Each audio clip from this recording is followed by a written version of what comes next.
इस वीडियो में दिए गए गीता के उपदेश को अपने जीवन में शामिल करते हैं तो आप भी अपने लक्ष्य को पाने में सक्षम होंगे, क्योंकि गीता ही सभी प्रश्नों का समाधान है और गीता में ही संपूर्ण ज्ञान निहित किया गया है। गीता के ये उपदेश हमें सही जीवन जीने की दिशा को बतलाते हैं। आशा है आपका जीवन भी सफलता की ओर अग्रसर होगा, इसलिए इस वीडियो को ध्यान से देखो।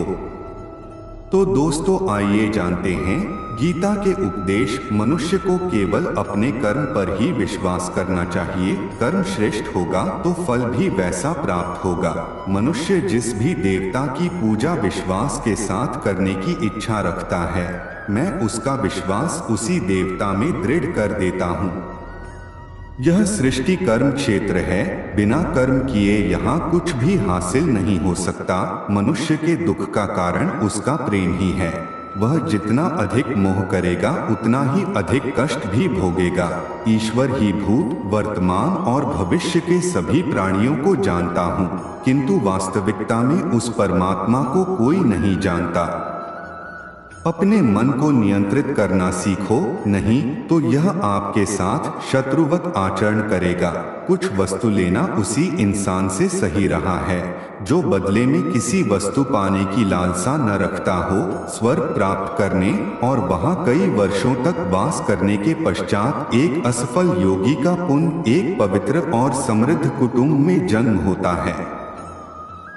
धरती पर मनुष्य का जन्म किसी विशेष उद्देश्य के लिए होता है और जो उस कर्म से वंचित रहता है उसे मोक्ष नहीं मिल पाता है। भाग्य के भरोसे केवल वही लोग बैठे रहते हैं जो जीवन में कुछ करने के लिए अंदर से प्रेरित नहीं होते। एक अनुशासित व्यक्ति ही अपना तथा समाज व देश का विकास कर सकता है। केवल मन ही किसी का मित्र और शत्रु होता है, इसीलिए मन पर नियंत्रण होना अति आवश्यक है। हमारे बुरे होने का कारण और हमारे दुख कारण हम खुद ही है।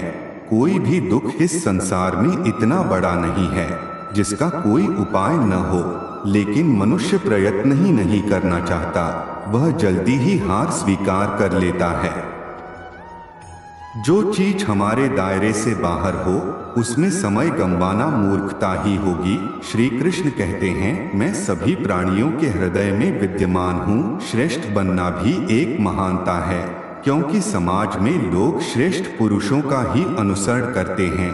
व्यक्ति के अंदर विश्वास और भावना उसके पर्यावरण के अनुसार ही विद्यमान होते हैं। मुक्ति का मुख्य द्वार केवल भगवत भक्ति ही है, जिसे सभी को स्वीकार करना चाहिए। इस दुनिया में कर्मयोग ही वास्तव में श्रेष्ठ रहस्य है। अपनी बुद्धि का प्रयोग हमेशा समाज कल्याण के लिए निस्वार्थ भाव से करना चाहिए। तो दोस्तों, आपको ये वीडियो कैसा लगा यह हमें कमेंट में जरूर बताइएगा और वीडियो को लाइक, शेयर और सब्सक्राइब करने मत भूलना। धन्यवाद।